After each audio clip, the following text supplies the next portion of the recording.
A ver. Hola chicos, ¿cómo están? Mi nombre es Ever Montañez. Hoy día vamos a hablar de un tema muy importante. Vamos a mi tema. Aquí está mi tema. A ver, 3, 2, 1. A ver, ahí está mi tema. El tema es la rigidez dieléctrica. Bueno, ya, listo. Para comprender mejor la rigidez dieléctrica vamos a empezar con los temas previos para entender mucho mejor este tema. Entonces, tenemos los materiales dieléctricos, que son aquellos materiales que presentan una gran resistencia al flujo de electrones, ¿no? Que pueden ser sólidos, líquidos o gaseosos estos materiales, ¿no?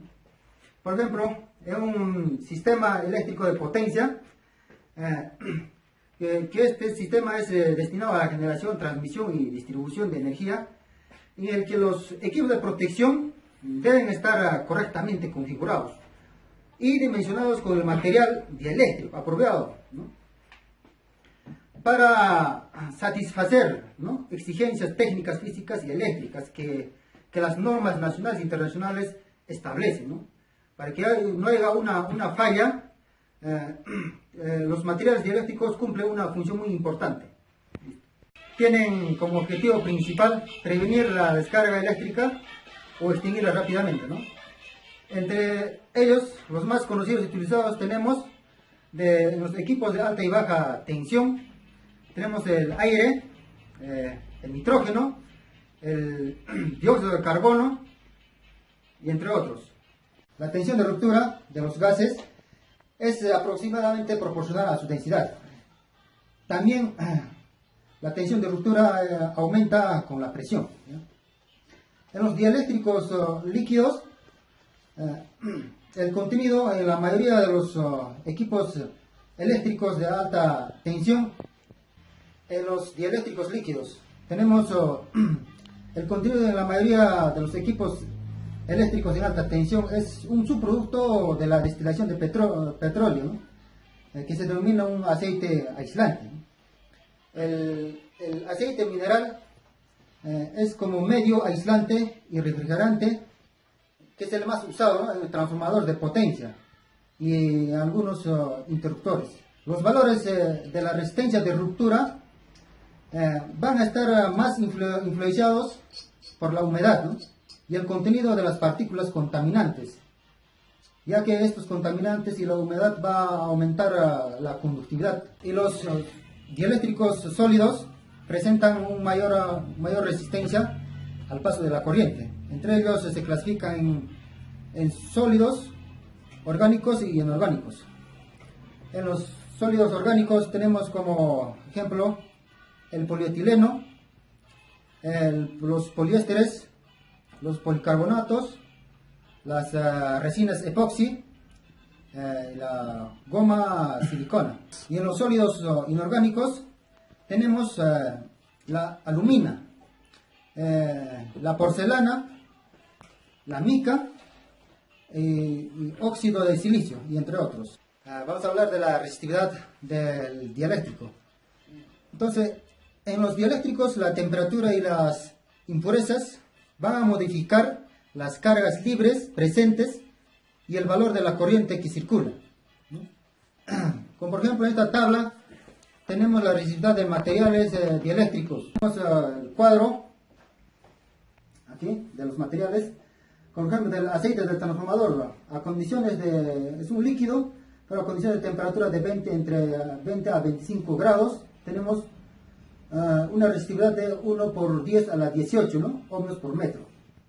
También tenemos del caucho, que es silicona. Tenemos la resistividad de 1 por 10 a la 11 ohmios por metro.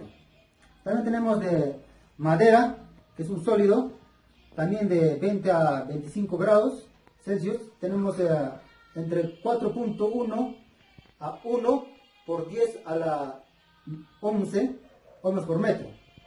Tenemos de nylon, los poliamidas, que tienen una resistividad de 1 por 10 a la 10 ohmios por metro. También tenemos el PVC, a condiciones de 20 a 25 grados Celsius, de 10 a la 13 ohmios por metro, la resistividad. Y así sucesivamente de algunos materiales que se mencionan en esta tabla. Bueno, vamos a presentar una tabla también de constante dieléctrica de algunos materiales. A ver, aquí está la tabla. Tenemos la constante dieléctrica de aceite del transformador. Tenemos a condiciones de 20 grados, de 2 a 2.24, ¿no?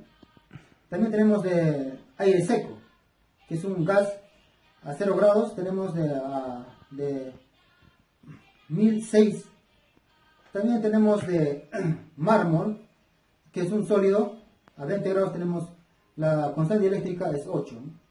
También tenemos de nylon, su constante dieléctrica es 3.4 a 5. También tenemos de porcelana, también a condiciones de 20 grados Celsius, la constante dieléctrica es 5 a 7. También de PVC, es un sólido, tenemos la constante dieléctrica de 1.1 a 8, y entre otros, así sucesivamente en la tabla.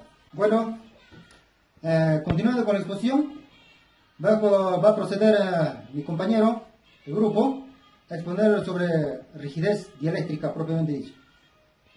Ahora me toca continuar a mí con la exposición. A ver, mi nombre es Frank Villalba.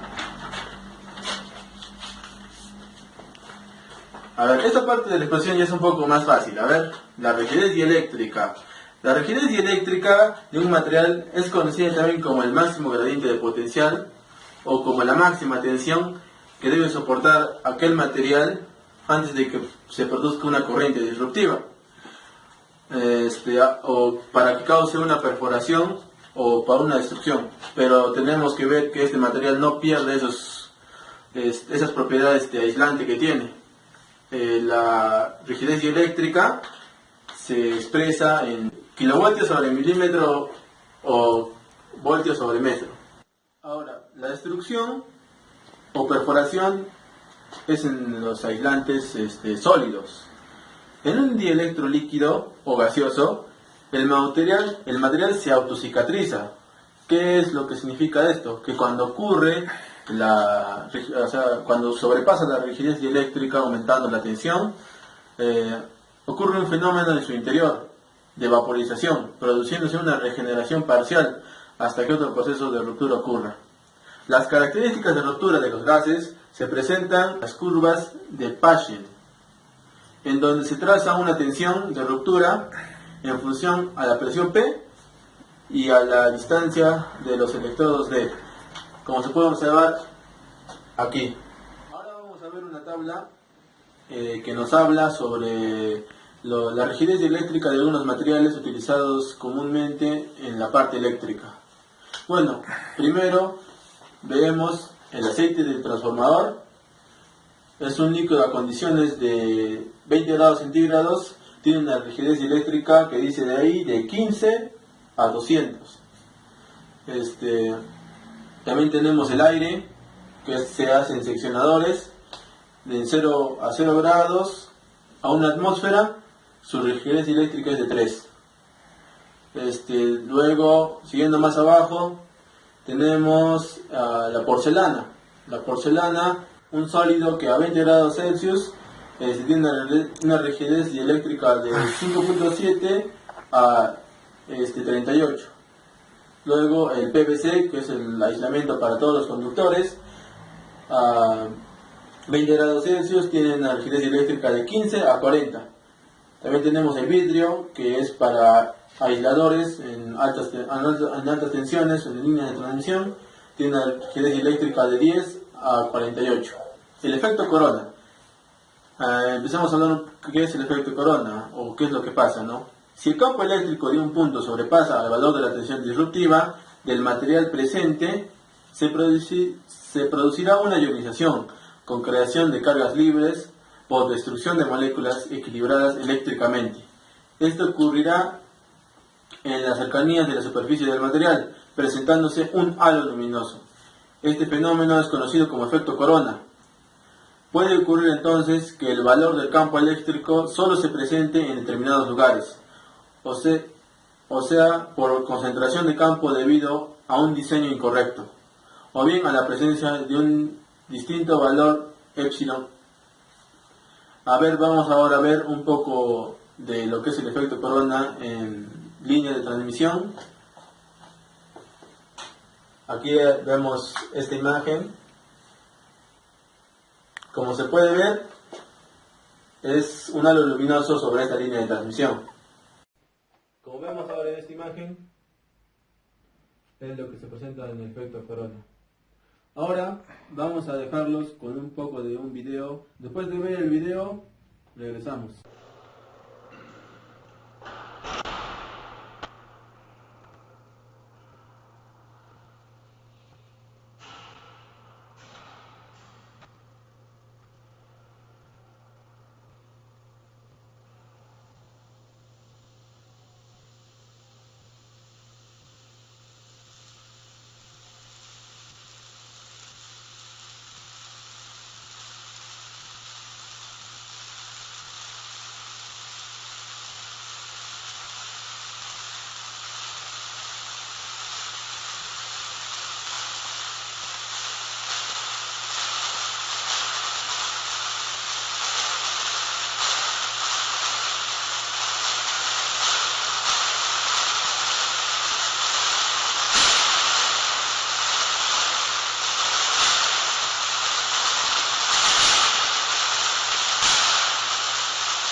Características de materiales eléctricos en altas tensiones. Como se puede ver, como sabemos, la ingeniería eléctrica trabaja con altas tensiones.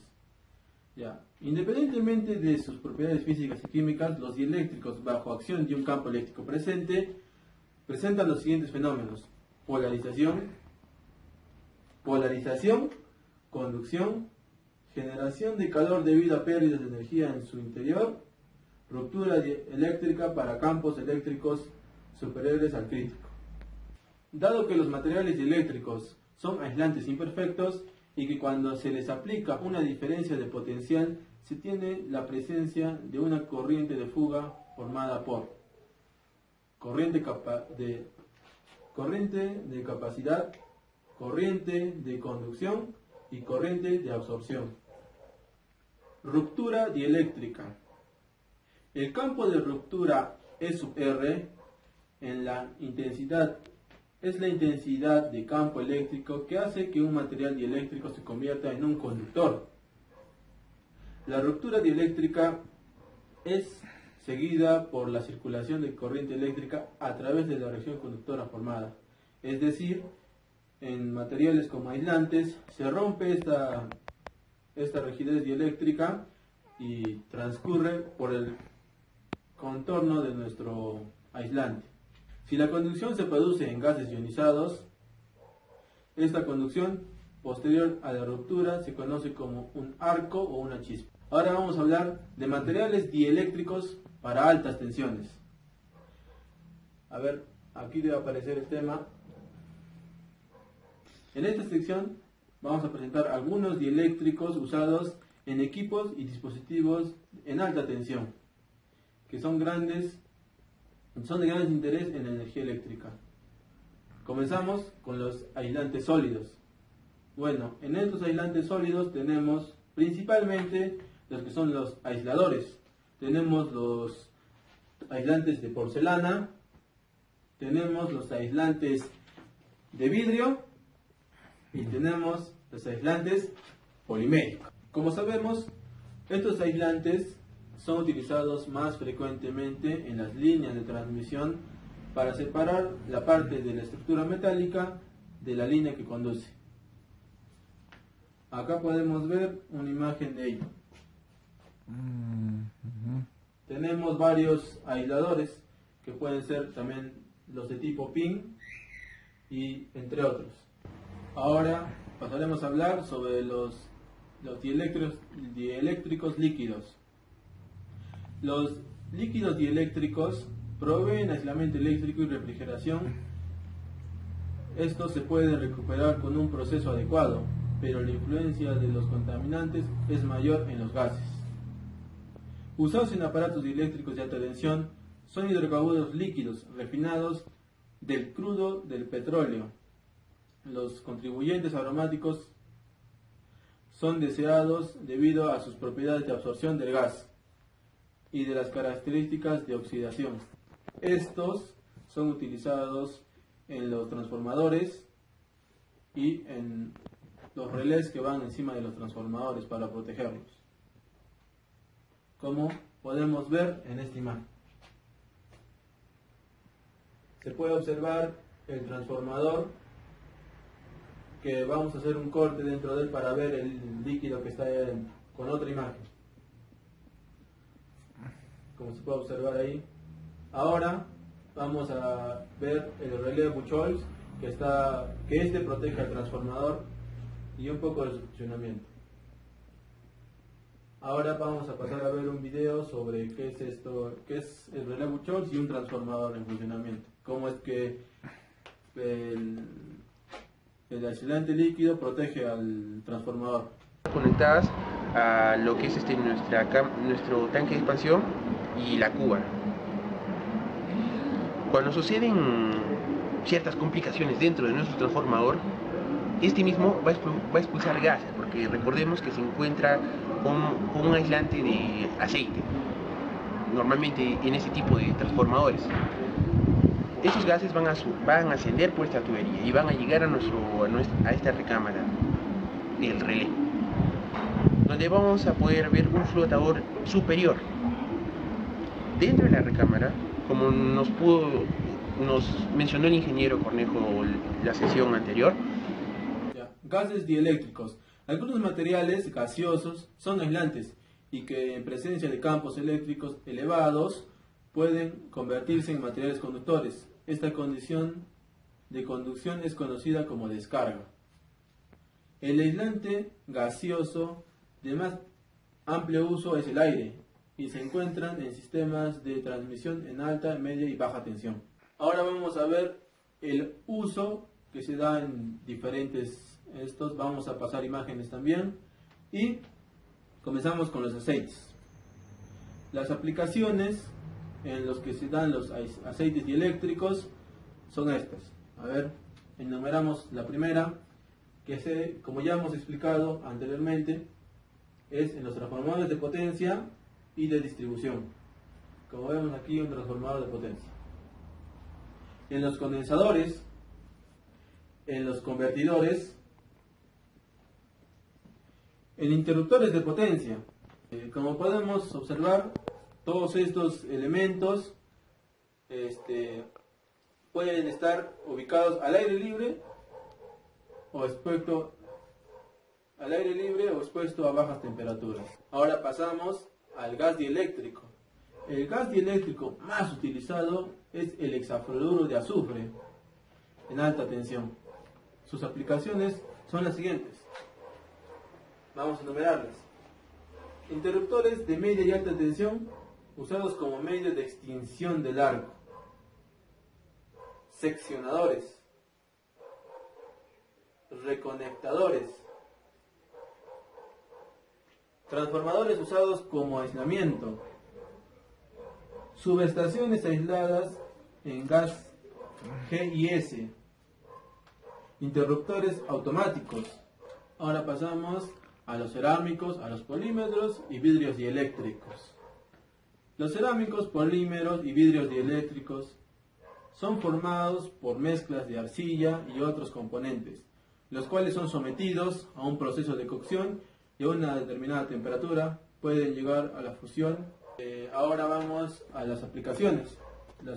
Para sus aplicaciones tenemos que enumerarlas. A ver, línea de transmisión de baja y media tensión, seccionadores tipo cuchilla, los más conocidos, los aisladores de porcelana, polímeros y vidrio.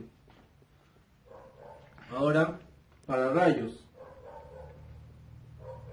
interruptores fusibles.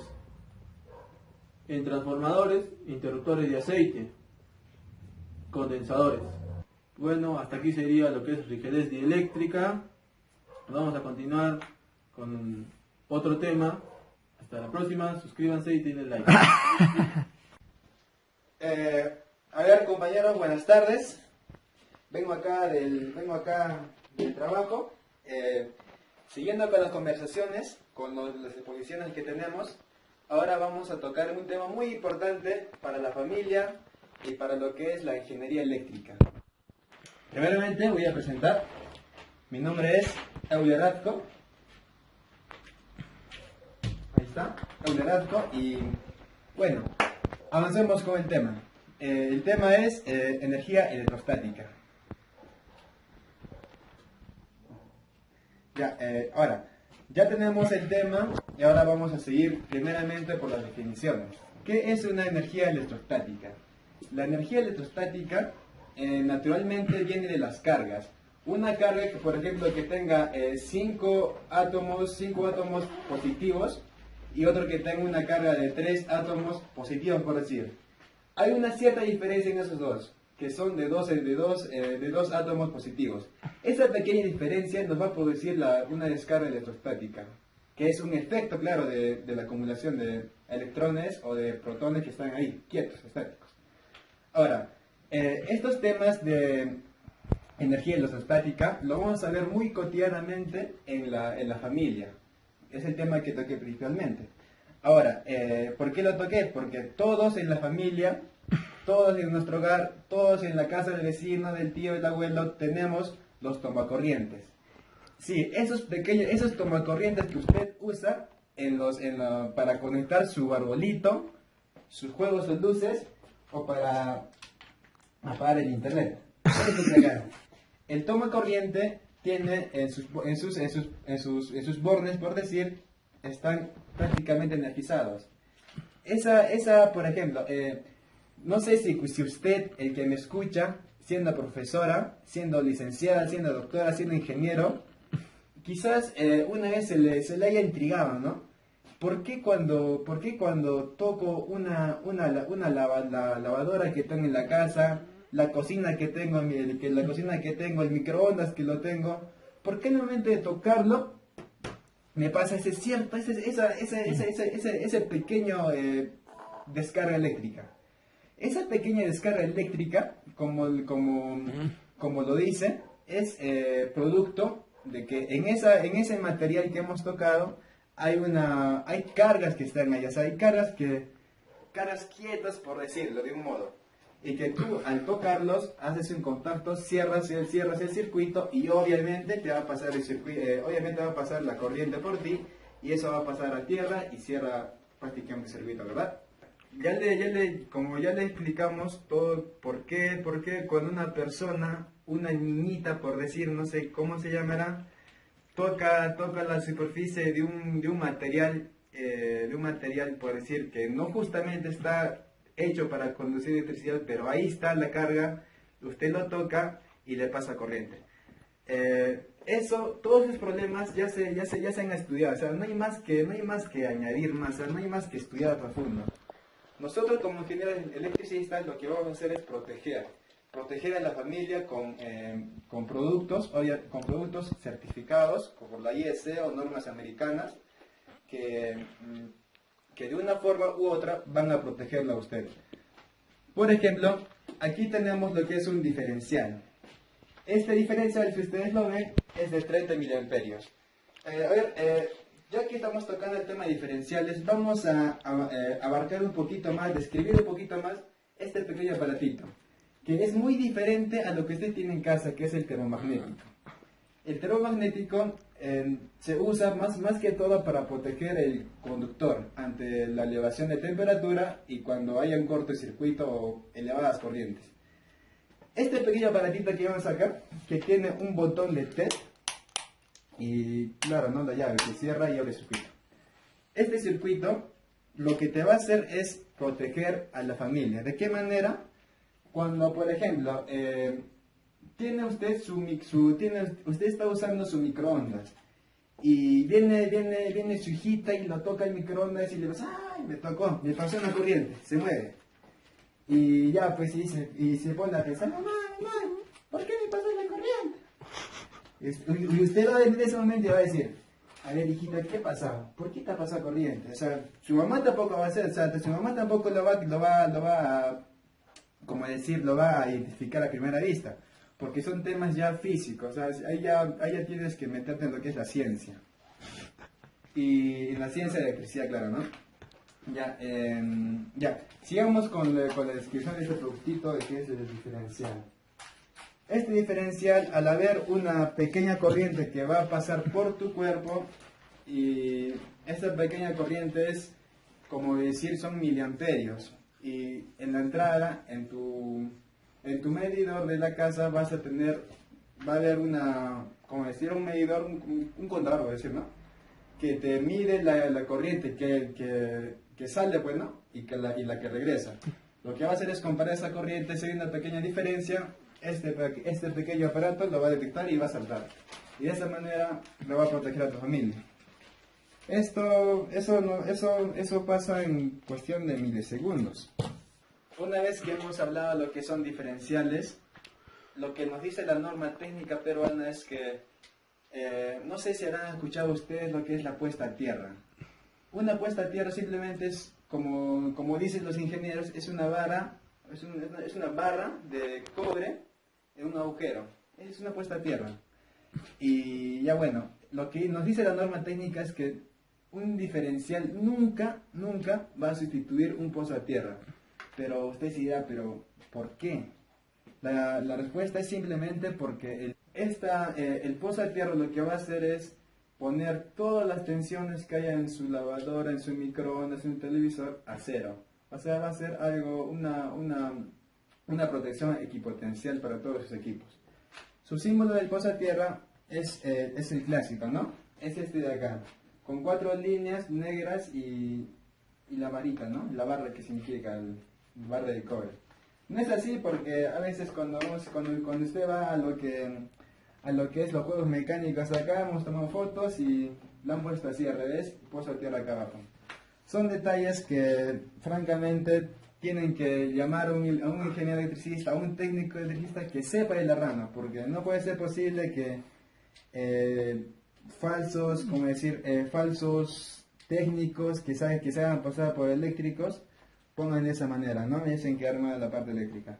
Y otro material que tenemos para protección de la familia son estos bornes que se colocan en los tableros. Estos vienen de colores, ¿verdad? Pero el verde significa el pozo a tierra. Todo lo que son materiales, todo lo que son microondas, lavadoras van conectadas acá. Llega el cable para acá. Este por ejemplo tiene para 3, 6, para 11 equipos, para 11 materiales. Que los conectes acá de su tierra y esto para acá, ¿no? El cable de tierra viene para acá y de acá sale uno para la tierra general que está en su jardín. Bueno, eso es lo que quería más tocar porque las escalas electrostáticas están más referidas a lo que es los daños de las personas en los hogares.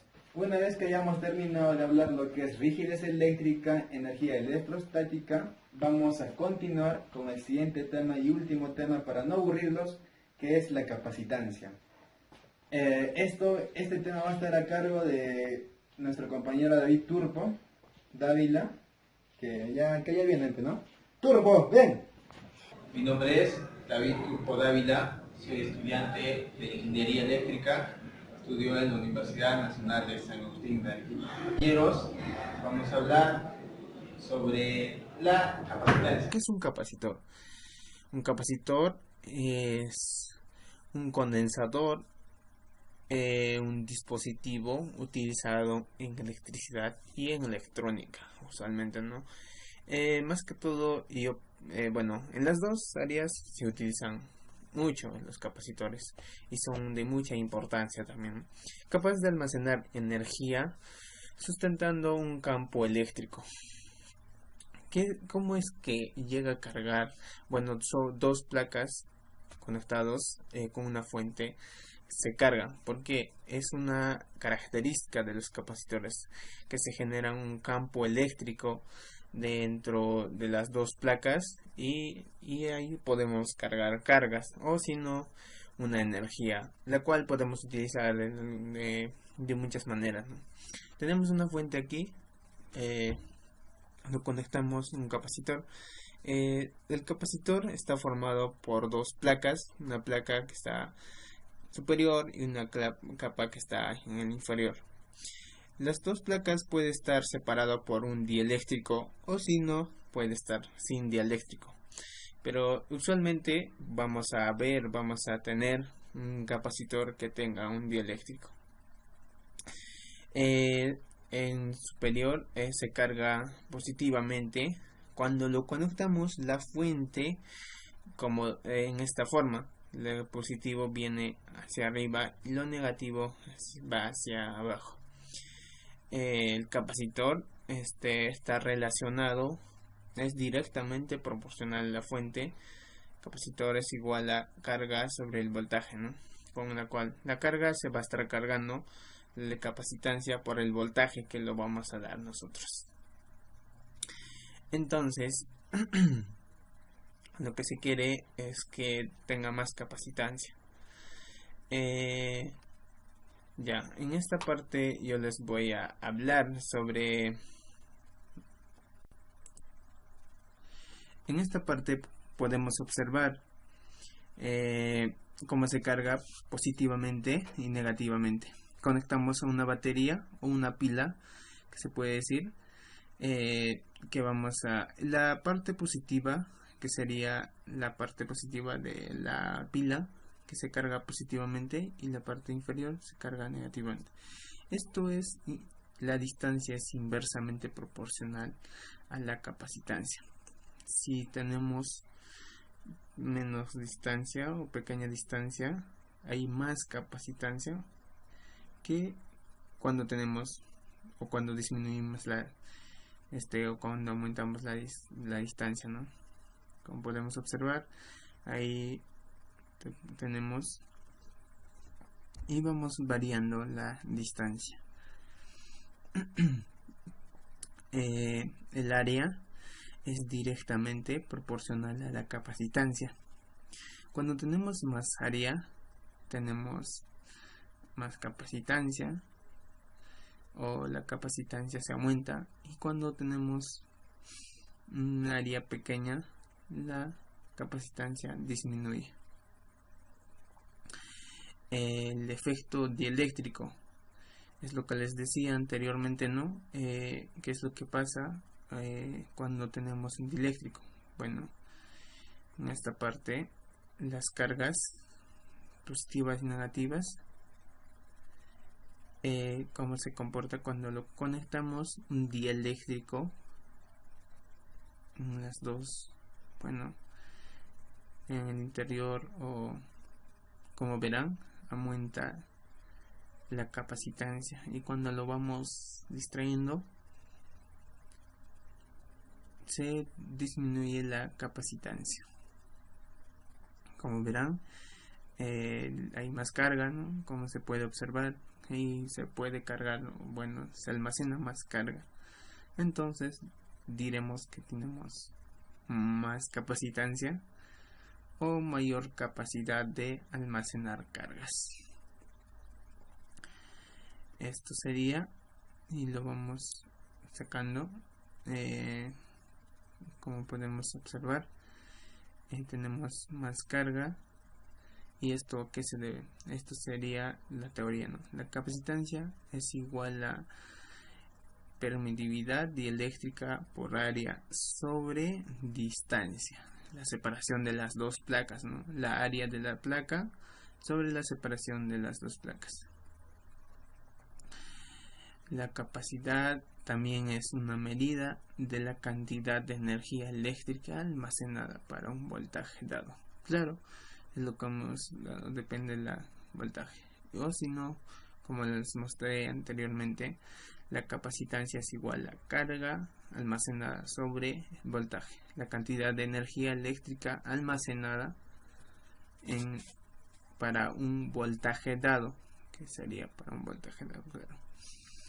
Y esto sería La capacitancia se mide en el capacitor, que serían faradios, y la carga, cuánta carga se almacena en nuestro capacitor, sería coulomb, y voltaje sería volts, ¿no? Esto sería respecto a eso, y seguimos.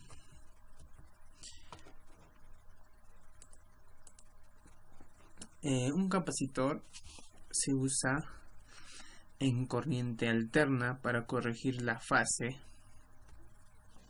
por ejemplo en el arranque de los motores, desfasando la corriente de la bobina de arranque y marcha, ¿no? También efectúa la corrección de factor de potencia. Esto vamos a ver, o podemos ver también en una línea de transmisión, o si no en una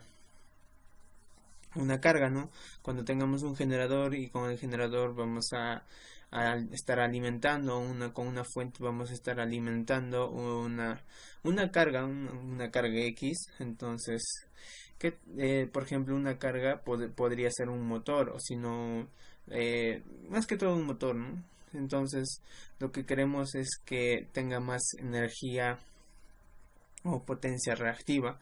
Lo que hace el condensador cuando trabaja con corriente continua es dar una potencia reactiva, y es lo contrario a los que, los inductores consumen energía reactiva, y el capacitor es el que cede energía reactiva, con la cual vamos a corregir el factor de potencia. Esto es una aplicación muy buena, diría yo, es muy factible, es muy también en los costos, reduce los costos del consumo de energía, sería, ¿no?, en esa parte. También los medidores de energía digitales en circuitos inductivos, reactancias de tubos fluorescentes, o como motores como les dije, ¿no? En corriente continua, por su condición de almacenamiento de energía, se usan como filtros en circuitos rectificadores de continua y en circuitos osciladores, en combinación con elementos inductivos, formando circuitos resonantes osciladores que generan corrientes alternas a partir de una alimentación de corriente continua. Lo que tienen que tener bien claro es que un capacitor, cuando trabajamos en corriente continua, se carga el capacitor, y si lo seguimos manteniendo, la conexión se va a comportar como un circuito abierto, y si lo desconectamos, se va a descargar. Entonces es el principal uso que se hace, por ejemplo, en los filtros de circuitos rectificadores, o si no en circuitos osciladores. Esto también es utilizado, por ejemplo, en los transistores. Cuando trabajamos con transistores, lo que vamos a utilizar son los capacitores, ¿no?, en corriente alterna. También depende mucho la corriente alterna o la señal que vamos a dar, de la frecuencia con la cual vamos a dar, y depende de eso mucho. La capacitancia se va a comportar como un reactor más, ¿no? Y en corriente alterna, como les dije, se comporta primero se carga y después se descarga, ¿no? Y sucesivamente así, depende de la frecuencia de nuestra corriente alterna también. Usualmente 60 Hz, entonces tendríamos que analizarlo para ese caso. Usos y aplicaciones del capacitor. Es una pequeña parte, de lo que estaba hablando anteriormente. En el caso de los filtros de alimentación de corriente, se usan para almacenar la carga, y moderar el voltaje de salida y las fluctuaciones de corriente en la salida rectificada. También son muy usados en los circuitos que deben conducir corriente alterna, pero no corriente continua. Como les dije, en las líneas de transmisión son muy utilizadas. Los condensadores electrolíticos pueden tener mucha capacitancia, permitiendo la construcción de filtros de muy baja frecuencia. En este caso, los condensadores trabajan, son diferentes tipos, ¿no? Hay condensadores electrolíticos, cerámicos, de muchas variedades más. Los cerámicos tienen el mismo funcionamiento, el mismo principio de funcionamiento, pero tienen una capacitancia menor a los electrolíticos, ¿no? Tienen la capacitancia y también son, como se puede decir, depende a la capacitancia que puede tener un capacitor. En este caso eso sería la diferencia, ¿no? Los circuitos temporizadores también se utilizan los capacitores en filtros de circuitos de radio y TV. Fuentes de alimentación. En las fuentes de alimentación siempre se usan los capacitores. Para una fuente de 12 volts, una fuente de 24 volts, lo que hace es, por ejemplo, almacenar una carga. Después de los transformadores lo conectamos, ¿no? Un capacitor. Un arranque de los motores. Como verán, los motores síncronos necesitan una alta corriente para su arranque. La corriente de arranque es muy alta, entonces lo que usamos es un capacitor. Lo conectamos en paralelo o si no en serie. En serie lo conectamos y vamos a cargarlo el capacitor, con la cual vamos a tener una corriente alta, con la cual prenderá el motor, ¿no? Y así tiene una infinidad de aplicaciones. El capacitor es muy importante, siempre lo vamos a estar usando.